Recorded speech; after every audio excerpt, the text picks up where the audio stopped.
Hello there everyone, Ashnflash here, and welcome on into my spoiler review for Deadpool and Wolverine. If you're unfamiliar with how these videos work, we talk about non-spoilers, then jump into specific topics, and then at the end we'll talk about LEGO. How did they do? Did they do anything? And, well, you probably already know the answer and what they could do. So if you want to hop around to the different time codes and chapters, they're found down below. But let's go ahead and let's get started. So non-spoilers.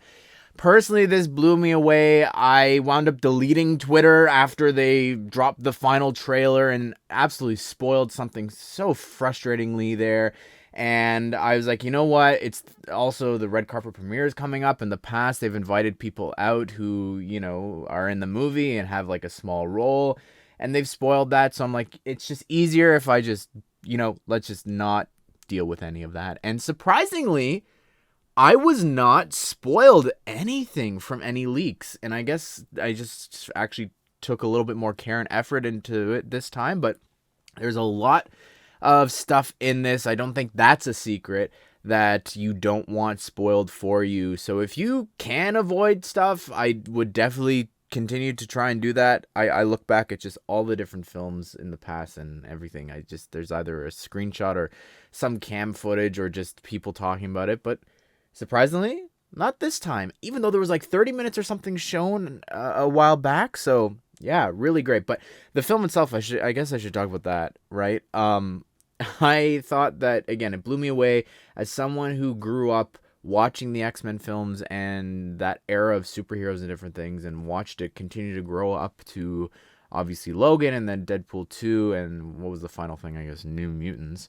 But yeah, I think that this was just an incredible film. I think that I was going to say it paid respect, but we'll talk about that in spoilers.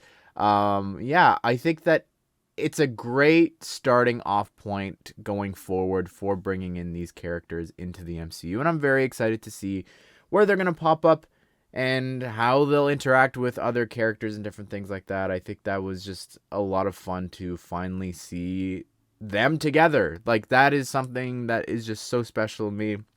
Obviously, I know way back when with Origins, they interacted there, but it's not the same. To see them here, to see that costume, the yellow, it was just amazing. Let's go ahead and let's jump into spoilers. So we'll talk about Logan first, I guess. I wish that I did not know that Daphne Keane was in this.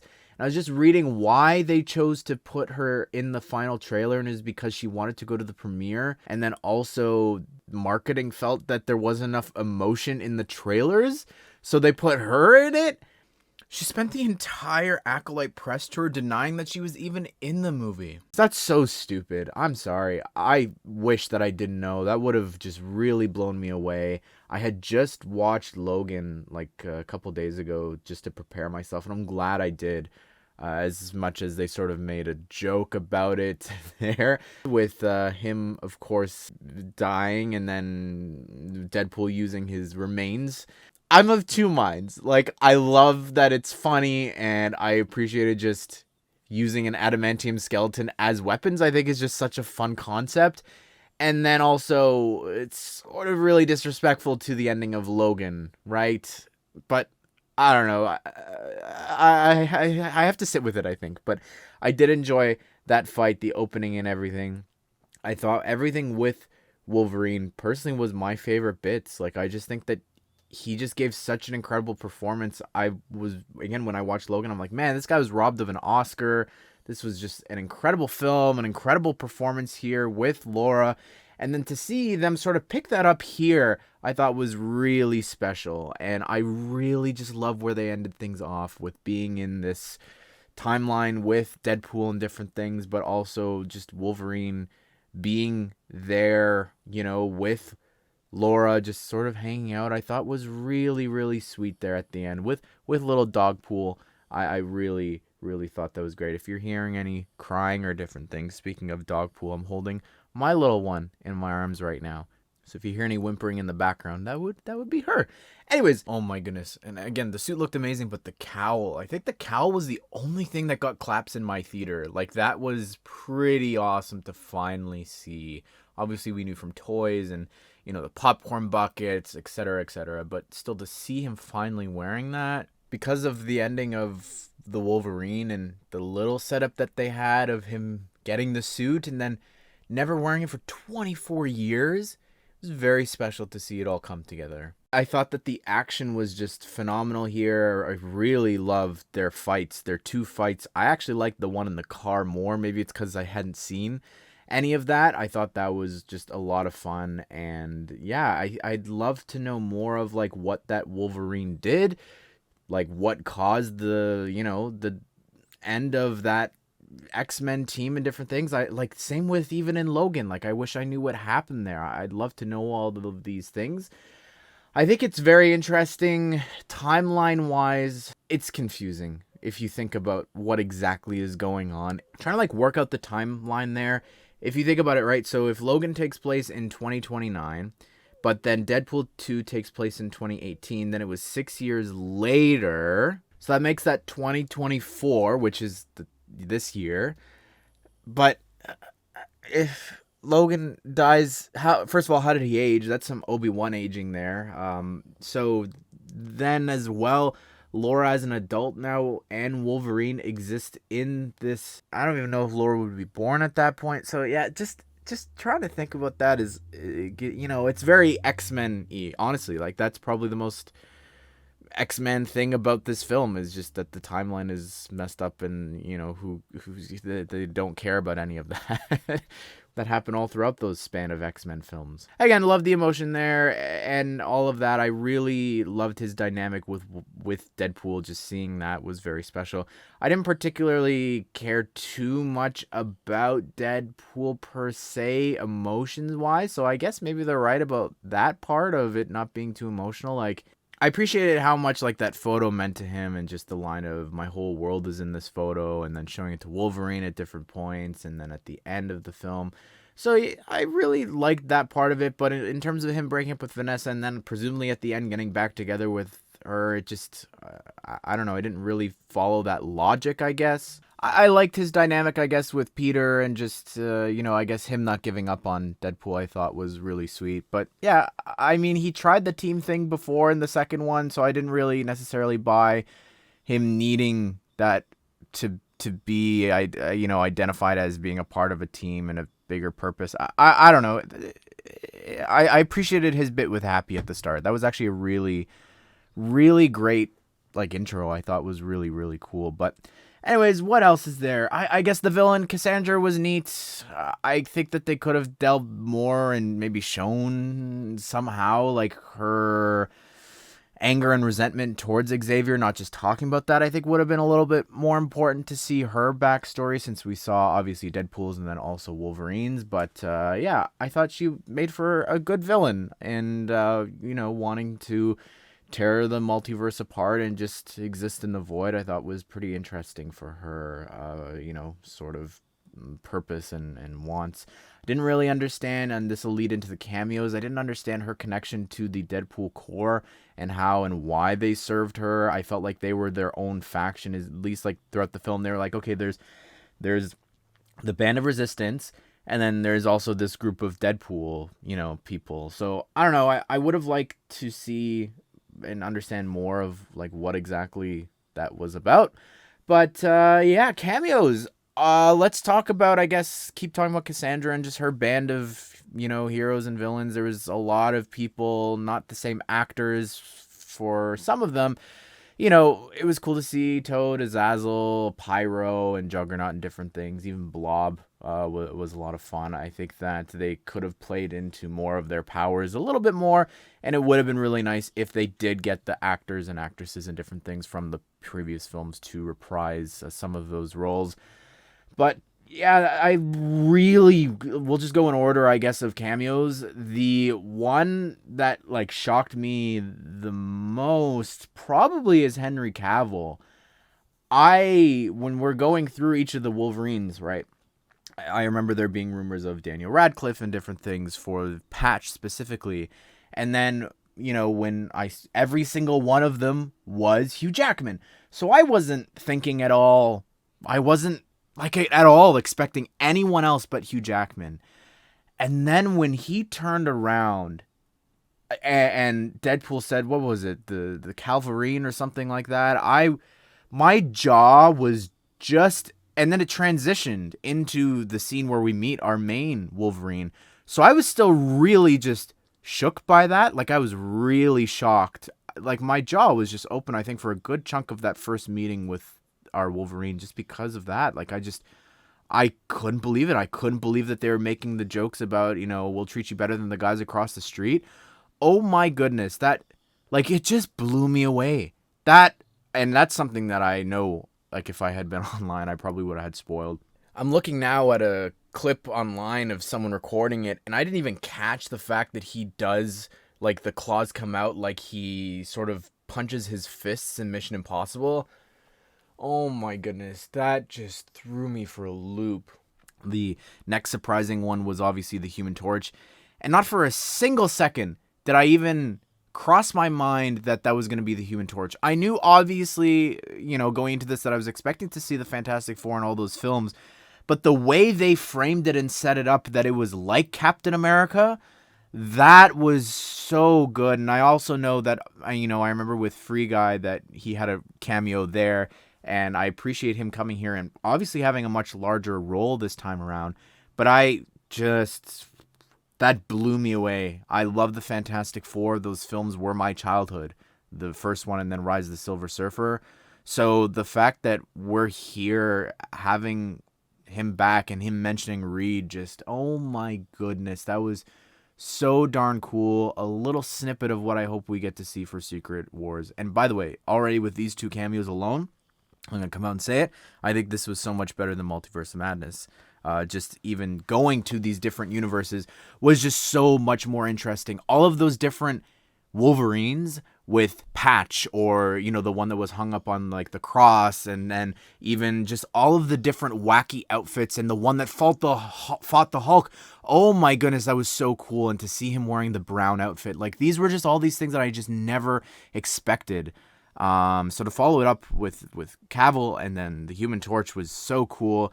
And then it, took a bit, but then we obviously, I guess we met Nicepool and Dogpool, who was just hilarious. And Dogpool is so darn cute. Oh my goodness. I know that she was voted like the ugliest dog in Britain or something like that, but she's so adorable. And I loved every single little frame that we had. And I loved the goggles that we got at the end too. That was just so funny, and how they made the eyes so big. Nicepool was pretty funny. I love that fourth wall break. Like, that was just so funny when he turned and just said the proposal. Like, that was just, it was so pathetic, but so funny. And he sounded Canadian, obviously. He was saying, like, A, and just how he, Ryan was turning up his Canadian side there for a bit. I guess the other four people, we talked about Laura already, but the surprise, I knew about Elektra. I think that we saw her weapons already in posters or something a long time ago. That wasn't a surprise. Blade was a big surprise, just because of, if you don't know the history of Wesley Snipes and Ryan Reynolds, they were in Blade together, famously hated each other, and to the point where whenever Ryan would do his lines, he closed his eyes, and they had to CGI open Blade's eyes back in that film. So I guess they've made up behind the scenes. Really cool that he came back here. And then Gambit was really crazy to see, just having a huge year, of course, from X-Men 97. And then here we are here getting this really comic book accurate version of Gambit, played by Channing Tatum, which, if you didn't know, he was supposed to play him in a film that just kept getting delayed and delayed and delayed and delayed. And that was just really crazy to see him suit up here. I didn't like the costume. It was way too round. Like, the head just looked really round. I don't know. But I will say his voice was incredible. I think that he sounded very much like the 97 version. I love that he pulled out the pole as well. That was really cool. I definitely wish that team was just a little bit bigger. One of my favorite jokes, I think, was the "Who's your dialect coach?" The Minions was hilarious. Some of the fourth wall breaks like that, oh my goodness, like, that was just amazing. I thoroughly think that the jokes and different things, the fourth wall breaks, were just so great in this. But yeah, I think that team, if it had like a 5th or 6th member, I think would have been really cool. One thing that I wish we could have gotten in this film, and I guess we sort of got this with Chris Evans, was I would have liked to see a variant of people from the MCU that we know and love. And I think that's something really special that Loki did with their sort of band of Lokis and everything with Richard E. Grant. And I thought also he killed the Nihilith, but that's fine. But something there, whether it's, Chris Hemsworth actually playing Throg, because there was all that different scenes and lines I think that were cut from Loki, or some version. I don't know. You know what I mean? I think we just needed something more there for sure. But the rest of the Deadpool cameos, I really love the Sheriff and the Cowboy Deadpool because my mind goes to the Comic-Con exclusive that we had and everything there.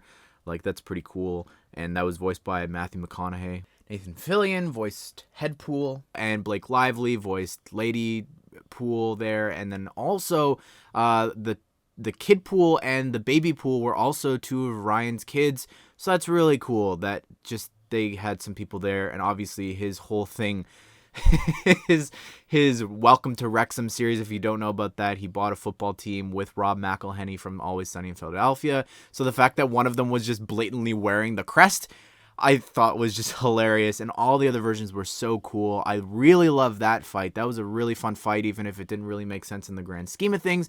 I really did enjoy that, but I don't know. I loved it a lot. I definitely had a much better time here than I had with Multiverse of Madness. I really loved the Fox tribute at the end. Playing Green Day, that was just really great, and just showing all the behind-the-scenes stuff of all these different films, and just this sort of being a nice send-off for all those characters as well in some regard. I thought that was really sweet. Like, they didn't have to do that, and I really appreciated it. Let's talk about the future. Honestly, I'm really surprised that they were making fun of the MCU so much. Like, just blatantly being like, all right, we're tired of the multiverse shtick and different things like that. I thought that was really surprising, just given that we have Secret Wars coming up, and that I kind of really do want to see more of this. I think just stepping into these different universes was so special here, and I'd love to see them talk more about these anchor points and different things. I think that was really interesting. I guess Paradox was really cool too. I didn't talk about him, but yeah, excited to see the future of the TVA. I thought that the branching off of like this rogue division was a really interesting concept, and more Deadpool and Wolverine. Even though that timeline makes absolutely no sense, I'm still very much excited to see where these guys go in the future and interacting with Thor and Captain America and different things. I thought that was really funny, just seeing the future there and Thor crying over him, and I thought that was a lot of fun. But Lego talk. Oh my goodness, what if Lego? I know that it's R-rated. I understand that it's inappropriate, but there's still other toys and different things going on, and I'm just so sad that they missed out on this. I will say this until the day that I die, or until the day that Lego starts doing it. Their 18 plus sets should not matter what the subject matter is. Like, you're not going to make a bloody or gory or inappropriate Deadpool set. You're going to make a fun play set, but because it's for adults, it's from an R-rated property, you're going to brand it under 18 plus. And I understand that. That's fine. You want to do only exclusive stuff? Look at this incredible model here created by All About Ari. Please check him out. He's a good friend. You should check out his channel down below. Link his Instagram as well. He created this really cool diorama set of the Fox Studios logo and everything there. And that battle would just be so darn cool. It's a diorama. Obviously, it wouldn't say that quote tile, but it's still really cool. And it would be awesome to get. And I think that you could see here, he made some really cool, incredible figures. My friend Forstud also is working on some stuff, potentially some sets that he's going to make. Maybe we'll do a video following up if he does. But these figures look so cool, and it just makes me so sad that we didn't get that. You know what else would have been a perfect set for this? Is an 18 plus Deadpool helmet and Wolverine cowl would be so great. If they put a sound brick inside of a Deadpool head and he just makes jokes and different things. I did talk about this, I think, in an X-Men video. Anyways, I think that would be really cool. And just getting their helmets. With Lego Fortnite, I don't even know if they're getting minifigures or not. Like, we saw the skins leak, but there hasn't been any indication of them doing anything. So I don't know why Lego's avoiding Deadpool. They seem to only do stuff with him when it came to the SDCC stuff ever since his first appearance. I know. The video is almost done. But yeah, I need a set from this. There's so much potential here. The minute that I saw the Ant-Man, Giant Man arms like open up as gates, oh my goodness, my mind went to this would make such a cool playset. And of course, the mask lifting up to reveal the skull underneath. What's the difference of a giant skull for Ant-Man versus a giant skull in a pirate set? I don't know. All of those vehicles that the people from the Wasteland were driving would be so cool. Oh my goodness, the Fantastic car blew me away. I didn't talk about that before, but that would be so cool to get. I love the Hydra car tour. I feel like I'm waiting for that for an Infinity Saga set from the first Avenger, but all of those vehicles and like a chase scene would be perfect. I think the only way we're going to get a Deadpool minifigure is if he appears in X-Men 97 or if, you know, he appears in an Avengers film. I think that's the only way we're going to wind up getting him in sets again, but we'll have to wait and see. But anyways, everyone, I would love to hear your thoughts on the film. What did you think of it? What was your favorite cameo? Did you stay spoiler-free going into it? And what Lego set would you like to see from this? But anyways, everyone, I hope you guys did enjoy this video. I hope you all have a great day. I will see you all in the next one.